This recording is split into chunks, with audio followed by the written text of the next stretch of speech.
বিয়ের পর পার্টিতে আদ্রিত ও কৌশাম্বীর মুখোমুখি হলো সৌমিতিশা কুণ্ড। বিস্তারিত জানতে ভিডিওটি দেখুন। 3 বছরের সম্পর্ক আর বৃহস্পতিবার সিলমোহর দিচ্ছে নয়া পালকে। নিজেদের সম্পর্কে সিলমোহর দিয়ে আদ্রিত কৌশাম্বী বিয়ে করেন। বিয়ের সানাইয়ের আনন্দে সুরে মেতেছিল গোটা রায় পরিবার ও চক্রবর্তী পরিবার। নান্দিমুখ বৃত্তি পেয়ে সন্ধ্যাবেলা শুভ দৃষ্টি 4 হাত যোগলের বিশেষ দিনে সকাল থেকেই ছিল বৃষ্টি স্নান আবহাওয়া। ঠান্ডার মধ্যেই হয়েছিল আদ্রিত ও কৌশাম্বীর বিয়ে। বিয়ের পর রিসেপশন পার্টি হয়ে গেছে, তবে এরপরই কলকাতার একটা পার্টিতে দেখা গেছে আদ্রিত ও কৌশাম্বীকে। সেই পার্টিতে সৌমিতিশা কুণ্ডকেও দেখা গেছে, তবে সৌমিতিশা কুণ্ড আদ্রিত ও কৌশাম্বীকে এড়িয়ে গেছে।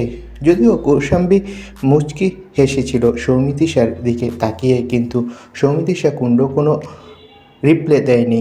তো বন্ধুরা, এবার হঠাৎ করে পার্টিতে সৌমিতিশার মুখোমুখি হলেও কথাবার্তা বলেনি আদ্রিত ও কৌশাম্বী। এই বিষয়ে তোমাদের মন্তব্য কি কমেন্ট করে জানাও। ভিডিওটি ভালো লাগলে লাইক দাও। ধন্যবাদ।